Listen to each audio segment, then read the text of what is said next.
How many discounts does USAA Auto Insurance offer? Too many to say here. Multi-vehicle discount, safe driver discount, new vehicle discount, storage discount, legacy. How many discounts will you stack up? Visit USAA.com/auto discounts. Restrictions apply.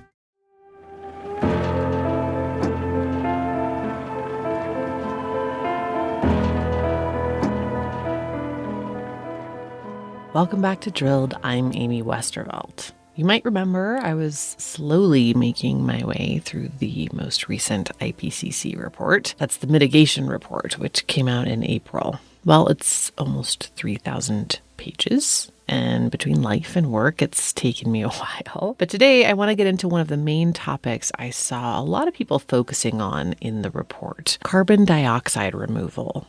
People really kind of saw what they wanted to see about CDR in this report. Some heralded it as proof that CDR will in fact save us, so no need to look into anything else. Others claimed the IPCC had actually said quite the opposite, and I wondered, how could that be? It was the first time I can remember people having that divergent of views about what the IPCC report actually said. For all its inscrutability, the IPCC report is generally not ambiguous about what the science says. So I read the report with a particular interest in all the places where CDR showed up and what the underlying data and research in the report actually said about it.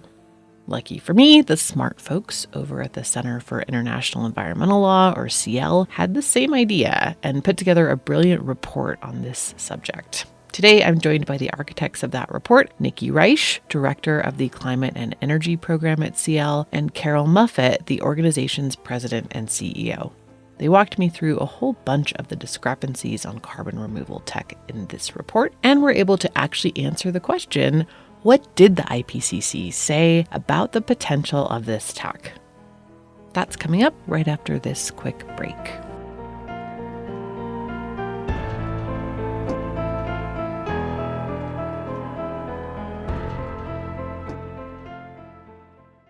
The Abercrombie Kids Summer Sale is in full swing, with up to 50% off select styles for the season. Summer plans, vacation, and camp days are all covered, with new dresses, shorts, tees, and swim. Abercrombie Kids has the summer staples they need and the looks that they want to wear.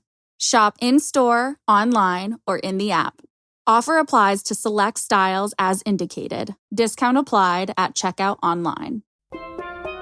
Here at the Almond Joy Factory, where tropical vibes abound, we use soft, fresh-tasting coconut. The crunchiest almonds and delicious chocolate candy. Ah, but do you know what our most important ingredient is? Sometimes you feel like a nut. Sometimes you don't. Almond Joy's got nuts and something even way better than that. Yes, Almond Joy is made with almonds and joy. I was hoping that we could start with kind of your focus in this most recent analysis. The genesis of this report lies in a phenomenon that I've seen going back across several IPCC reports, and particularly saw it in the special report on 1.5 degrees. And that is that people will cherry pick individual lines out of the summary for policymakers and use those lines, often taken out of context, to spin very simple but deceptive narratives about what the IPCC is saying. And nowhere has that been clearer than in lines taken out of the summary for policymakers on things like carbon capture and storage and the role for CDR. And, with the SR 1.5 report, I found that to actually explain to people what the IPCC was really saying about these technologies, you actually had to go through the whole report and pull out, here are all the cautionary notes that the IPCC had included around these technologies. There were warning signs flashing everywhere if you read the whole report. But if you read not only the executive summary, the summary for policymakers, but the press releases characterizing that summary for policymakers, you would have believed that the IPCC was doing nothing but singing the praises of these technologies, when nothing could be further from the truth. And so that's why we set out to analyze these documents. And I'll say that part of the reason for the focus on the summary for policymakers is that it is the window into which the vast majority of the world views what the IPCC has examined and what it's found. And so our goal was to actually unpack what the IPCC is really saying about these technologies, to push back against those oversimplified and frankly false narratives that the IPCC is saying, CCS and CDR are the solutions to the climate crisis, because the IPCC really doesn't say that. I think the additional complication comes from the fact that, the summary for policymakers is unique among the IPCC documents in being the one moment where politics really does come into play as states negotiate that summary line by line by line. And when you've got 1,000 pages of text to work with, there is a lot of leeway in terms of word choice, in terms of emphasis in what goes into that summary. And this is part of what we were trying to expose, is that, the IPCC has these complex and extensive warnings on these technologies and the over-reliance on them. But you don't get that in the summary for policymakers, precisely because there was all this political pressure to tell a very different story. I think I would just add that the other critical piece we wanted to unpack in this analysis was to expose the way that the assumptions built into the models that the IPCC is reviewing and reporting on really skew perceptions of what's possible. And that those assumptions, while acknowledged in passing by the IPCC in its report, really play a much greater role in the way that the report describes mitigation pathways and can really skew the way that the public and policymakers take away messages. And so we really examined some of the key political and economic assumptions that constrain the way the models represent what mitigation pathways are available and what outcomes are possible. And so we go into unpacking some of that about the focus on an assumptions about economic growth that really exclude the possibility of reconceiving growth as something other than the inexorable accumulation of and use of resources. So that possibility is really written out of many of the underlying models. And the models also really have an approach to cost and portraying the cost of mitigation measures that don't capture the costs of climate change itself or adaptation to climate change. So what you get is a really skewed picture of the least cost mitigation measures for a particular temperature target. And that bias towards avoiding near-term costs really ends up skewing the models towards reliance on future speculative technologies rather than near-term available mitigation measures now. I want to talk to you about that a little bit more, because I think it's so interesting that in this report where you had this new chapter 5, right, which is really questioning a lot of these economic assumptions, you also still had these models that were based on the traditional interpretations of growth and on some economic models that are starting to be more and more questioned. So I'm curious, I guess, just what you think of that. Maybe I'll start with that point about things being contradictory. I think that was actually one of the precise reasons that we wanted to do this analysis, is because there are really clear warning signs in the Working Group 1 and Working Group 2 reports that emphasize that we have extraordinarily limited amount of time, that we need to reduce fossil fuel emissions into the atmosphere because we have to keep warming below 1.5 degrees. And the IPCC warns in the clearest possible terms that going beyond 1.5 degrees, even temporarily, will result in irreversible losses to ecosystems, to communities, to human lives. And you really don't see the recognition of that urgency, the recognition of the critical importance of not going beyond 1.5 degrees reflected in Working Group 3. And I think that in a similar way, the Working Group 2 report really highlighted the critical importance of centering issues of social justice, of human rights, of centering, issues of equity, including in responses to the climate crisis. And you would think that that as well would frame the analysis of options that Working Group 3 was looking at. But in fact, it doesn't.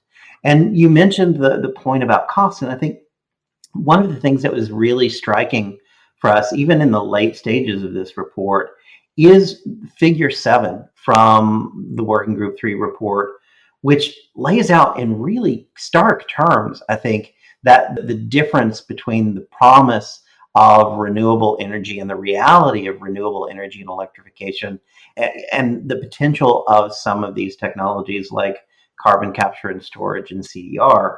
If you look at figure 7, what you find is that there are enormous near-term emission reductions to be made at relatively low cost. Some, in fact, at negative cost, which means, the economy benefits from accelerating wind and solar energy deployments. You could achieve more reductions from reducing methane emissions from oil and gas. And of course, you could achieve even more if you stopped producing so much oil and gas in the first place. And then you compare that with the IPCC's own evaluation of the costs and potential of CCS and CCUS. And it's striking because the IPCC is saying here in graphic terms, literally, look, this stuff is extraordinarily expensive and it has very limited potential.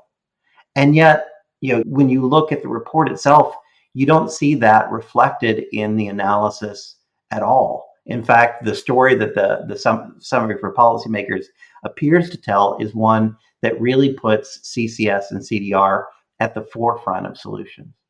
That's so interesting. We focus a lot in this analysis on the major gap or contradiction or disconnect, if you will, between this report and what the headlines are, and the last report that really emphasized in loud and clear terms the irreparable harm that will result from overshooting 1.5. So you would think, following on the heels of that report, that a report focused on mitigation strategies would center or at least focus heavily on those measures that would enable the world to avoid overshoot of 1.5 degrees and the irreparable harm that the IPCC just showed would follow.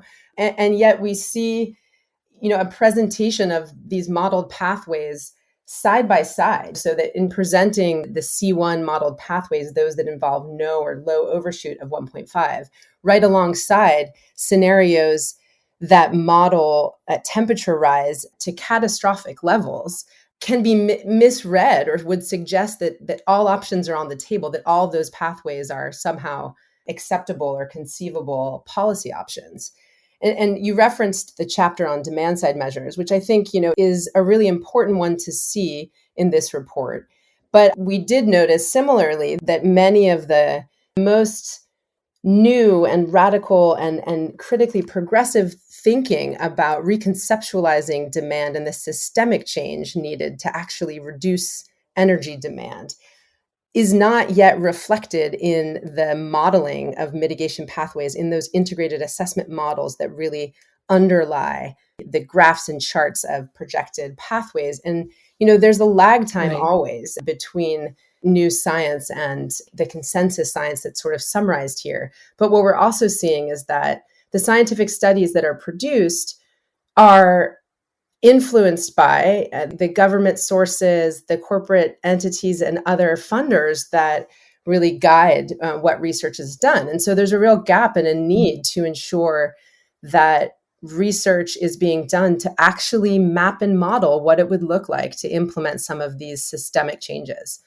Because there is a deep contradiction between the IPCC's own recognition in multiple places in the report that economic growth, business as usual economic growth and conceptions of it, is one of the major drivers of emissions and is, a driver of this current crisis. So we need to reconceptualize growth, and yet the models are sort of prisoner to this fixed concept of growth continuing apace and even accelerating in the future, when if we want to tackle this crisis and avoid human catastrophe, we need to upend those assumptions and rethink the approach entirely.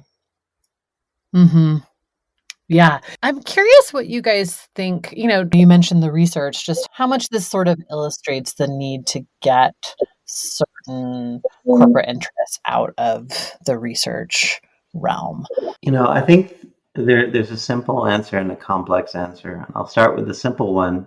We have seen a long history of the fossil fuel industry funding research programs, funding research projects, funding entire research institutions at colleges and universities, particularly at many of the most prestigious universities like MIT.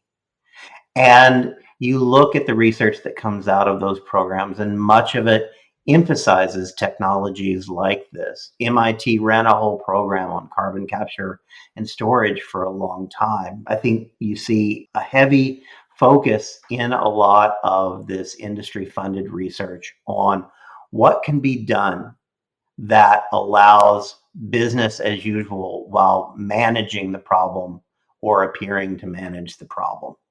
And I think that is just a fundamental conflict. Importantly, much of that government support has also come from government agencies who have the promotion of fossil fuel production and use as part of their agency mandate. And so I think the net consequence is you get this body of science that is funded by, supported by, and driven by the underlying agendas of the companies and government agencies that are funding it. And even with the best intentions of the researchers involved, I think the pressure is clear to produce outcomes that are going to keep the money flowing. The net result is these modeled realities become our perception of the real reality. And the modeled realities are pushing us towards a planet that is frankly unlivable. Yeah, just on that, if I can just jump in on that last point, just to underscore something that we were talking about before, about all of the assumptions built into these, modeled realities and how they skew the outcomes. I think, a critical reflection that may seem obvious, but I don't think is frequently acknowledged, is that, models that incorporate various mitigation measures reflect outcomes based on what would happen if those mitigation measures worked in practice like they do in theory. They don't model what happens when they fail. So the models that build in, for example, reliance on CCS model what happens if CCS worked perfectly as designed in theory. But in reality, what we've seen to date is that CCS projects have repeatedly overpromised and underdelivered on emissions reductions and haven't achieved those promised outcomes. The IPCC's report says explicitly that what's assumed is where it refers to CCS in modeled scenarios, that assumes a carbon dioxide capture rate of 90 to 95%. That's a rate that just simply has not been consistently achieved by any CCS projects to date. So when your model is reflecting a theoretical, hypothetical, imagined possible outcome, and real world policy choices are being based on that aspirational picture, we find ourselves in, the very deep water and very, world ablaze that we're currently living in. That to me was like the scariest thing in your analysis, because I was just like, oh God, that's just not gonna work. There was that paper last year that Ben Fronta did about how some of the economists who had been commissioned to do white papers in the 90s and came up with some of the economic growth models are now kind of saying, oops, we didn't include the cost of inaction. But, that's now, 20 years on. I guess I'm curious what you guys think the chances are of these models being updated to actually reflect reality quickly enough for policymakers to actually find them useful. I think we've suffered from this approach to modeling for a very long time, and we've seen the impacts of climate change and the cost of those impacts systemically and systematically underestimated for years. If you look at any given year in recent years, what we see are climate fueled or climate exacerbated disasters in countries around the world that take an array of forms and add up to untold billions of dollars literally every year, year in, year out. I think the problem now is like the accumulated costs of those losses are accelerating every year, and they're only going to accelerate. What it would take to integrate projections of those increased costs into the models, frankly, I don't know. But I think part of my concern is that we have lost an extraordinary amount of time, and waiting for more economic models to prove to us a reality that we see unfolding around us every day is maybe not the strategy we need. What we need is to recognize that we have solutions right in front of us, and crafting extraordinarily complex models to say that, well, maybe the solutions that we have, aren't necessary because we could invent something that might work 50 years from now. It's just not the way to address this crisis. I think one of the key takeaways from this report, buried though it may be in places, is really that we have the mitigation measures we need. They exist, they're affordable, they're proven, they work. And what we need to do is to deploy them rapidly and now. And those measures are clearly renewable energy, reduction in energy demand. Those are the key centerpieces of an effective strategy. And there are some models in the mix of the thousands that are reviewed here that, of course, do show just how quickly we could reduce emissions and how hopeful the world might be if we were to accelerate those policy measures that rely on proven mitigation strategies that are available now and not speculative ones that may or may not work at all and that bring a host of other environmental and social risks along with them. What's lacking is the political will, not, the scientific proof. And I think that's a real sea change in where we are in the importance of these reports, is that, yes, there's, of course, benefit in deeper and more extensive study and intensifying the scientific study of climate change, its dynamics, impacts, etc. But the science on the causes of climate change is crystal clear, and the known solutions that address those underlying drivers are evident and available. And so really, we're not facing a gulf of scientific knowledge. We're facing a tremendous gulf and absence of political will. And we need to, unleash the stranglehold that vested interests have on our collective future and the policies that are going to keep it livable. If I could add just one additional point that I think is too often lost in these analyses, and that is that a CO2 molecule emitted to the atmosphere today doesn't warm the atmosphere once and disappear. It warms the atmosphere and keeps on warming the atmosphere until 10 years, 100 years, sometimes 1,000 years from now, when it eventually decays out of the atmosphere or it's pulled out of the atmosphere for some reason. That is really important because it means the impacts of each individual CO2 molecule are cumulative. It will keep contributing to warming as long as it's in the atmosphere.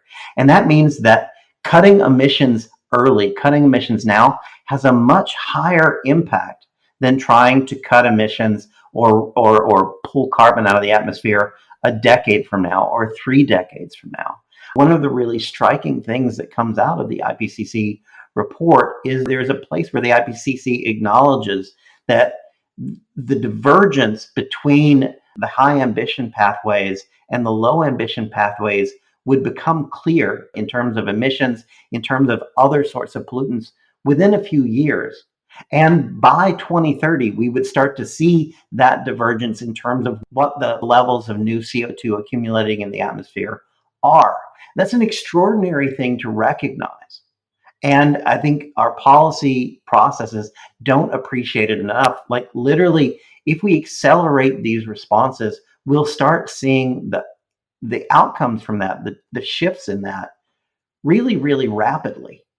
And by contrast, if we delay action, we're not just fighting the emissions, in 2030, we're fighting the cumulative warming from all the emissions between now and 2030.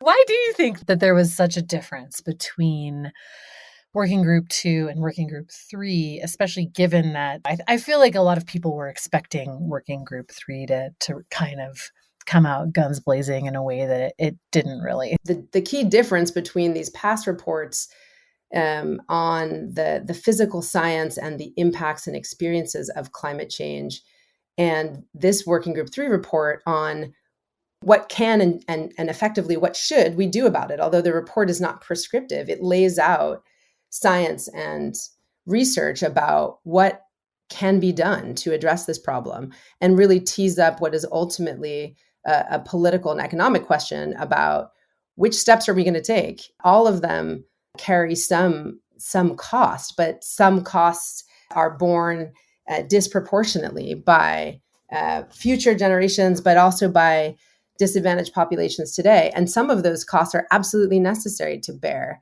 What we saw was a sort of battleground between states with really vested interest in maintaining a business as usual approach to their economies, to energy sector, and trying to, as they might, to blunt any messages that suggest we need to radically rethink and drastically and dramatically move, beginning immediately, away from all fossil fuels and replace them with renewables and focus on the necessary systemic changes in the way that we use resources to lower demand and make our approach to living sustainable.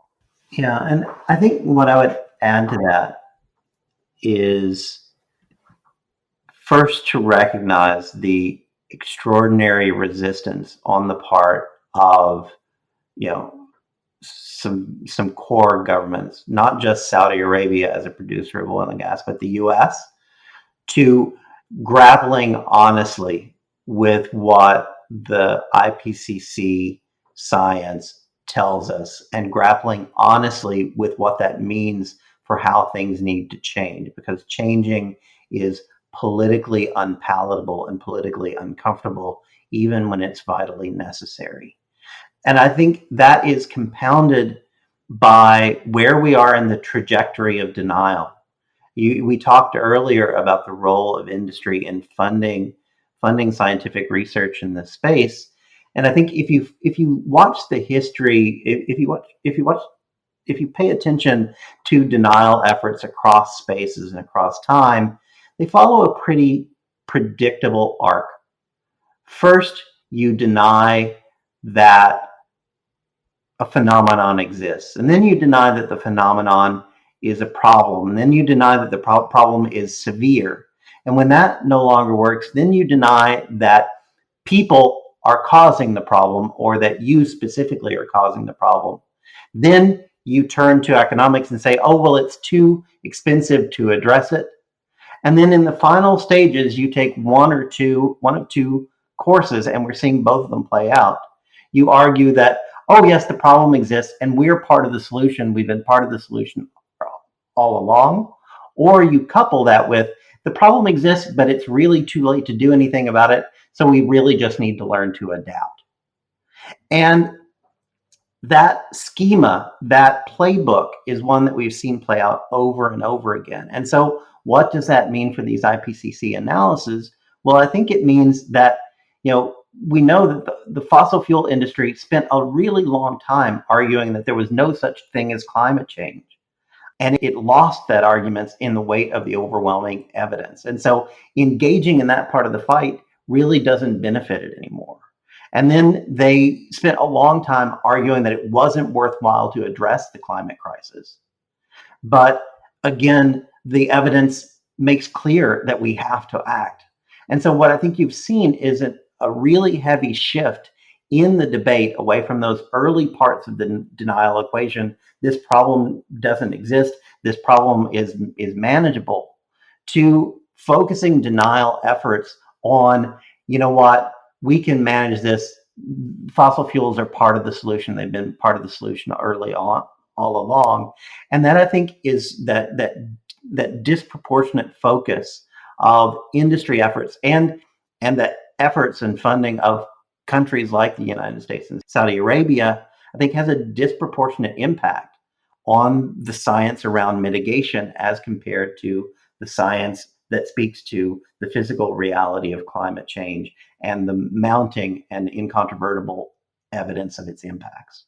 There are just some really critical and really damning quotes in the report about the consequences of continued fossil fuel production and use, that try as the governments might have to water things down, and the summary policymakers are there in black and white about, the way that committed emissions from existing fossil fuel infrastructure are going to blow through the remaining carbon budget, implying that there's a clear need to, phase out and shutter existing facilities, let alone, halt expansion. That is all there. And I think it's really valuable to pull that out, because though it may not make the headlines, it is certainly incontrovertible based on the cumulative science. There is one of those factoids that I'd like to highlight for you, because it's actually please, extraordinarily important.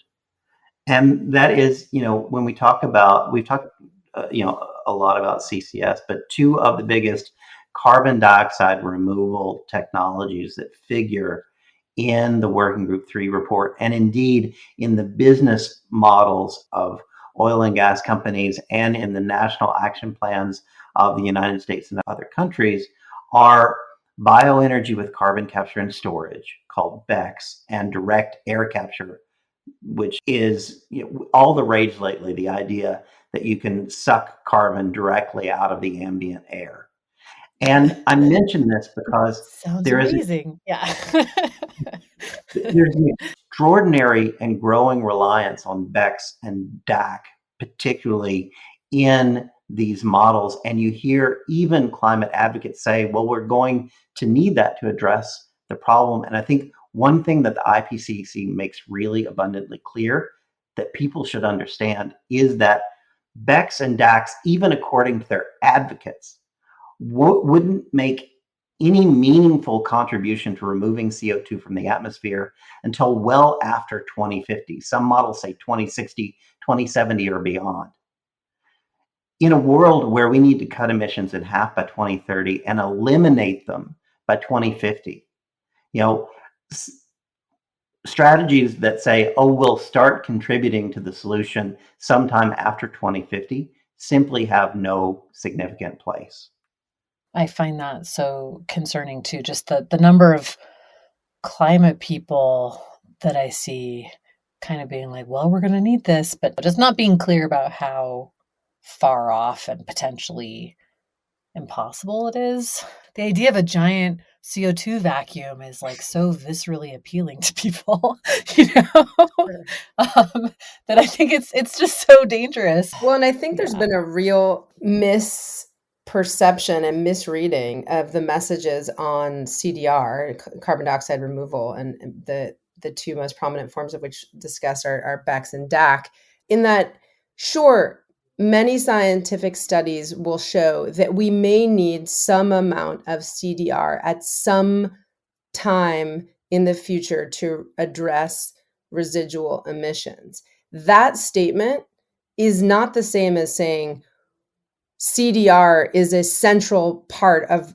combating the climate crisis and we need to invest in it now. Those things are quite Right. different. And the latter has been portrayed as a key takeaway of this latest report, when that's far from the truth. If you look at what, as Carol was just saying, if you look at the underlying science and the observations about the tremendous uncertainties about whether these technologies will even work, if and when they are deployable, because they are not demonstrated at scale, and the tremendous social, environmental, economic risks they pose because of the massive inputs of land, energy, and water that they require. When you look at those facts in combination with the urgent need to reduce emissions now in the immediate future, and the fact that any emissions that we continue to release have a cumulative impact, the takeaway is clear that we need to focus efforts, energy, and investment on the available, deployable, proven strategies. They can do that near-term dramatic reduction today, and that CDR, BECS, and DAC are really dangerous distractions, and speculative possibilities in the future are not a response to an ever more urgent and oppressive present where climate change is literally taking lives as we speak.